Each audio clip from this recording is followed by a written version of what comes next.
Okay, hi guys. So, March question time. So without further ado, let's go through some of the questions. We've had some good ones again this month, so keen to get into these. Okay, so first one is from Jimmy. He says, "Hey man, I'm a huge fan who loves your work." Thank you. But again, I'm quite lucky in that I stand on the shoulders of giants, so people like McGill, Robin McKenzie, Andrew Locke, I get to sort of benefit from their sort of testing and study and research and kind of, take the tools that they develop and apply them to the problems that I encounter. So thanks for the compliment, but again, make sure you're aware that I'm only as good as I am because those guys are as good as they are, and I sort of learn from them. I'm a new grad physio and was wondering, how do you explain to patients what is causing their pain during evaluation? I feel like many patients want an answer, but pain is so complex. So how do you make it simple for them to understand and digest?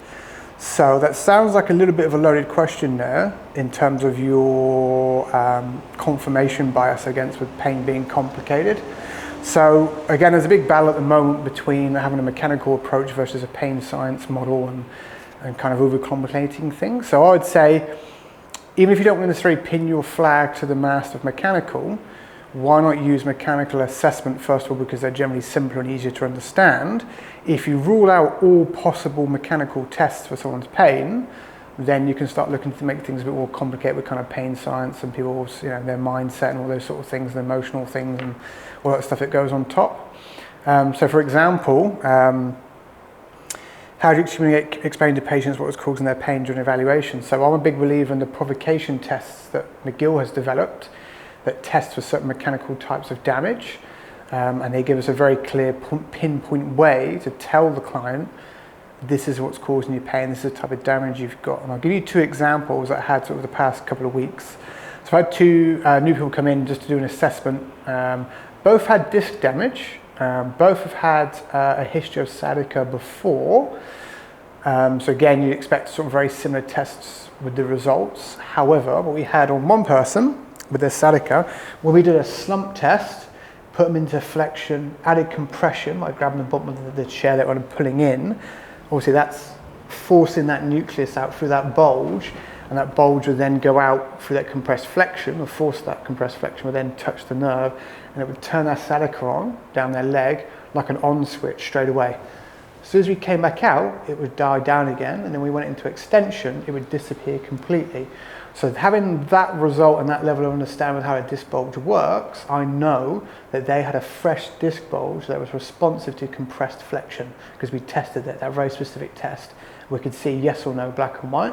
So I can tell that person, you've got a fresh disc bulge, we need to be very careful of flexion for you, give it a chance to heal up, and then later on down the track, once things are healed, we can then add a little bit of flexion sparingly before you kind of the goals and things you want to do. But bear in mind that there's always going to be sort of a limited capacity for that flexion, lest we re-stimulate that disc bulge and start the whole injury cascade off again. So that was one person, had an active disc bulge. Second person had a history of sciatica before, but had a discectomy, had it all trimmed up. And this is about a year later. So this is when we start talking about, if you remember McGill's work, the injury cascade, where you may have had a disc bulge at one level, say for example. That area is now kind of healed and become stiff, but now you've generated hypermobility in the joint above it. So what we did for them is when we put them into the slump test, we pulled in, create that compressed flexion, no static-like sensation when we're actually doing that tension. However, when we came out of flexions, we let the pressure go, and we came out and moved back into extension, they got a little ping, like a little sensation of like hitting a nerve or something not being quite right in the back. And then we went to the right, again it was fine, but when we moved out of that position, we got that little ping. So that tells me they haven't got a fresh disc bulge that's causing an impingement. They do, however, have a loose joint where, there's that kind of injury cascade where joints become very stiff at had injury before, and now they've generated more movement from the joint above, and it's delaminated the disc. And the disc is actually like a little bit loose in there. So as they kind of, as they load, it doesn't really change much. But as they move into position, move back out again, it just gives that little flick. And that tells us that they've got a loose joint in there. And every time they go into position, come back out, and you get that little flick, it just sets off their pain signals again. So for them, Although flexion is a problem, it's more than moving into and out of the flexion, which is a problem. So for them, we need to work out what the plan is to get them as stable as possible, to lock that joint together, to stop that kind of little bit of rattliness, that little bit of unstableness in there. So again, that's two examples from one of the tests that we can run from McGill's provocation tests. And depending on the result you can get, we can already start to narrow down exactly what's going on with that patient's injury. So again, the provocation testing, I highly recommend that because it will just tell you 99% of the time exactly what's going on once you get really good at it. And there's a skill to learn there with the testing. There's exactly what sort of damage is present, where it is, and also lets you see what the aggravating movements and postures are for that client. So if we start to remove those aggravators, things will start to settle down. But again, you need the appropriate tests to run, and that really does let you zero in on what's going on. And it kind of simplifies the process because now you've got a system that lets you check off for different types of injuries very systematically, and you can check and you can sort of run further tests if you need to. So I mean, my advice is take a step back, get an objective understanding of provocation testing, what that means mechanically, and now you've got a really good tool to tell that person, that client, that patient, hey, this is the injury that's going on, this is what's causing your pain, and then from there you've got an idea, then a starting point to sort of start putting together a rehab plan for them. But again, provocation testing is king, makes a big difference. So I recommend, if you want to simplify, back pain for your clients, do that provocation testing, and that will let you zero on exactly what's going on with that person. Second question. So Shireen, I've had ongoing sciatica from disc bulge and now have sensation issues. How much of back pain can be from ongoing impingement versus nerve damage recovery time? PS, the jury is not out regarding physiosurgery approach, just keen to get your thoughts if you feature it on your page. Hi Shireen, so again, it depends. So again, if you've got sensations, what do you mean by sensations? Do you mean you've got the same sort of sciatica, or is it just kind of dialed down, or is it a completely different pain? So again, I would interview you, try and understand exactly what you mean by having sensations, then ask you to notice it. When does it occur? Does it occur at certain times of day? Some days are good, some days are bad. If the answer to that is, it does sort of vary a bit, then we know it's in response to pain triggers and aggravators. So there's, obviously mechanical things that we can influence to help it settle. And then we would run the provocation testing and find out what it is. Because say you had a disc bulge that was causing sciatica first of all, and say you had a discectomy to kind of remove that bulge and that's all healed, but you're still getting sensations, there can be other things that can impinge on nerves if it is an actual sort of nerve impingement-based sciatica. It could be a stenosis where you've got a narrowing of the nerve root, where there's some inflammation in there. So maybe nerve flossing might work for you in that instance. Or it could be that because of your disc bulge or herniation, you've lost some disc height, and now your facet joints are a bit irritated because you do too much extension, and they've become inflamed behind it, and that could be causing a bit of irritation for you as well. The other thing again is if it's not mechanical within the kind of the passive structures of the spine, what are your muscles up to? So I've got plenty of people that have sciatic-like issues, where actually comes from what's going on around their hip and their glutes, and how that kind of affects their circulation and what the rest of the leg is doing further down the line.